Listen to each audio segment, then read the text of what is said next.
Ya baik, Assalamualaikum warahmatullahi wabarakatuh. Selamat pagi anak-anak.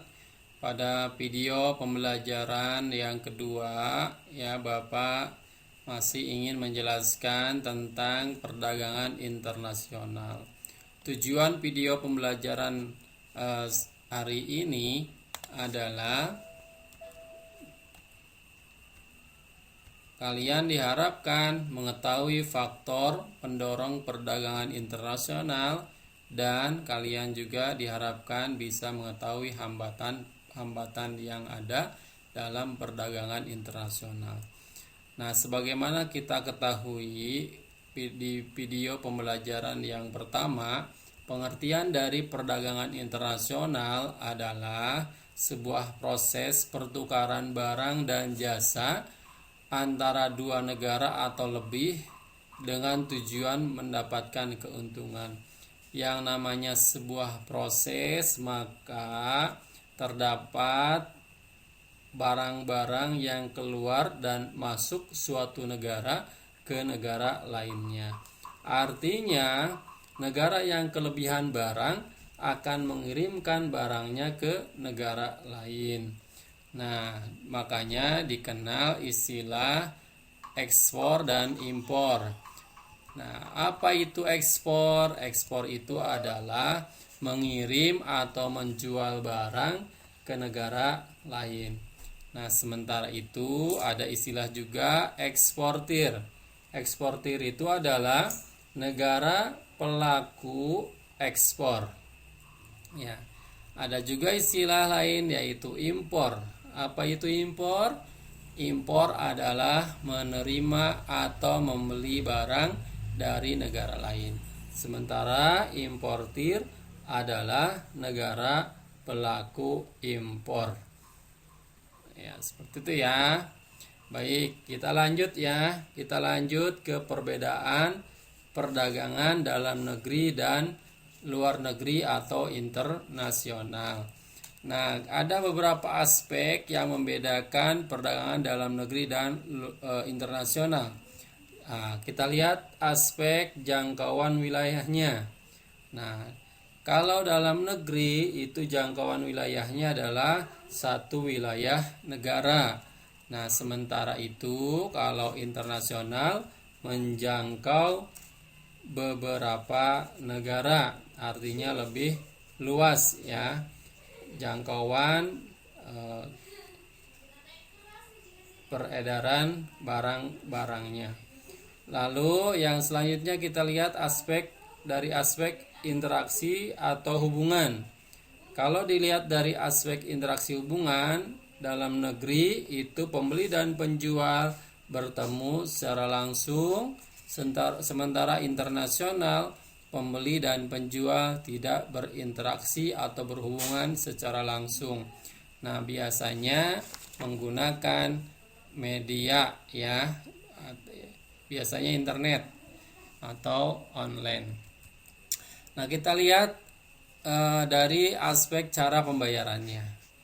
Kalau perdagangan dalam negeri itu menggunakan satu macam uang. Contoh, kalau kita lakukan perdagangan di negara Indonesia, maka alat pembayarannya yaitu mata uang rupiah. Sementara perdagangan internasional itu menggunakan bermacam-macam uang. Nah, dalam hal ini adalah falas atau valuta asing. Valuta asing itu adalah mata-mata uang asing ya dan atau emas. Dua kelompok falas itu bisa digunakan untuk pembayaran perdagangan internasional. Baik, kita lanjut. Kalau kita lihat dari aspek pajak, perdagangan dalam negeri itu tidak dikenai biaya masuk ya atau tidak dikenai pajak. Yang ada adalah retribusi. Nah, sementara perdagangan internasional itu dikenai pajak atau bea masuk. Setiap barang yang masuk dari luar negeri masuk ke dalam negeri itu akan melewati Dirjen Bea Cukai dulu, ya, sehingga barang-barang itu diwajibkan untuk membayar bea masuk atau pajak barang luar negeri. Baik, kita lihat dari aspek peraturan perdagangannya. Perdagangan dalam negeri itu menggunakan undang-undang hukum nasional, sementara perdagangan internasional itu menggunakan undang-undang hukum internasional. Nah, kita lihat lagi dari aspek biaya angkut barang.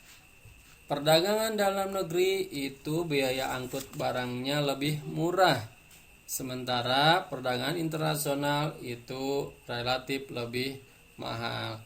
Kenapa? Karena untuk membeli barang dari luar negeri, tentunya untuk membawa barang tersebut itu menggunakan pesawat udara dan atau kapal laut, sehingga membutuhkan biaya angkut barang yang relatif lebih mahal. Baik, ya, kita lanjut sekarang ke faktor pendorong terjadinya perdagangan internasional. Nah, apa saja faktor pendorong terjadinya perdagangan internasional? Ada 5, ya, pendorong terjadinya perdagangan internasional. Apa saja? Yang pertama adalah perbedaan sumber daya alam yang dimiliki oleh setiap negara. Sumber daya alam yang dimiliki oleh masing-masing negara tidak sama, sehingga dapat mengakibatkan perbedaan hasil produksi dari negara tersebut. Contoh, Arab Saudi itu tidak mampu memproduksi atau menghasilkan sayur mayur, sehingga mereka mengimpor atau membeli sayur mayur dari negara di kawasan Asia. Sementara itu, di kawasan Asia itu tidak mampu memproduksi atau menghasilkan sumber daya alam yang lain. Contohnya misalkan minyak bumi, ya. Sehingga negara Asia itu banyak yang mengimpor minyak bumi itu ke kawasan Asia Tengah. Ya, seperti itu. Kita lanjut, ya, untuk faktor pendorong yang kedua, yaitu perbedaan tingkat kualitas sumber daya manusia. Ya. Yang selanjutnya adalah yang ketiga, perbedaan iptek atau ilmu pengetahuan dan teknologi. Ya, negara yang menguasai ilmu pengetahuan dan teknologi akan mampu memproduksi barang dan jasa lebih banyak, bermutu dan efisien dibanding dengan negara yang tidak menguasainya. Ya. Yang selanjutnya, perbedaan budaya suatu bangsa. Nah, perbedaan budaya suatu bangsa juga itu adalah salah satu pendorong terjadinya perdagangan internasional. Contohnya, seni ukir dan batik dari Indonesia merupakan daya tarik sendiri bagi negara lain, sehingga negara lain mau membeli barang dari kita. Ya, demikian juga contoh yang lain, keramik dari Cina itu juga menjadi salah satu daya tarik negara lain untuk membeli keramik dari Cina. Baik, yang anak-anak yang kelima yaitu perbedaan harga barang. Nah, perbedaan harga barang juga itu akan membuat negara lain berminat untuk membeli barang-barang kita apabila barang yang di negara tersebut lebih mahal.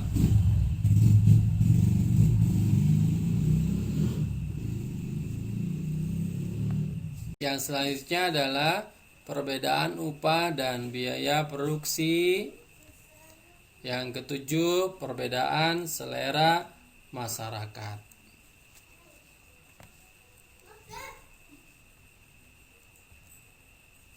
Kita lanjut ya, yang terakhir yaitu faktor penghambat terjadinya perdagangan internasional. Apa saja yang menghambat terjadinya perdagangan internasional? 1. Harga barang luar negeri lebih murah. Yang kedua, bea masuk yang lebih tinggi. Yang ketiga, adanya proteksi. Yang keempat, adanya kuota. Kelima, adanya peraturan. Keenam, adanya dumping. Ketujuh, pertentangan politik. Dan yang kedelapan, peperangan. Bapak jelaskan dulu ya. Nah, apa itu proteksi? Proteksi itu kebijakan untuk melindungi produk dalam negeri. Contohnya, pemerintah Indonesia yang mengenakan tarif tinggi untuk impor kain yang berasal dari Cina. Tujuannya adalah agar harga kain tersebut menjadi mahal, sehingga kain yang dihasilkan oleh Indonesia harganya lebih murah. Nah, kuota itu apa sih? Kuota itu merupakan kebijakan untuk membatasi jumlah ekspor dan impor barang dari suatu negara. Ya, dengan kebijakan kuota, barang impor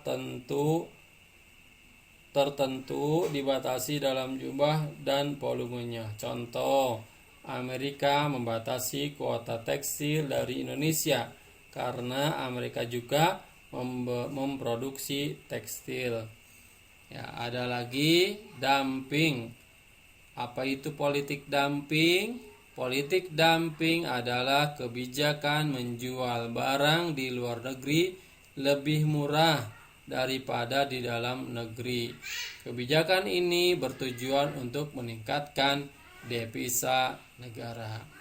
Baik, itulah yang ingin Bapak sampaikan pada video pembelajaran yang kedua. Mudah-mudahan kalian bisa memahami apa yang telah Bapak jelaskan. Ya, kita lanjut ke video tayangan yang ketiga pada pertemuan yang akan datang. Assalamualaikum warahmatullahi wabarakatuh.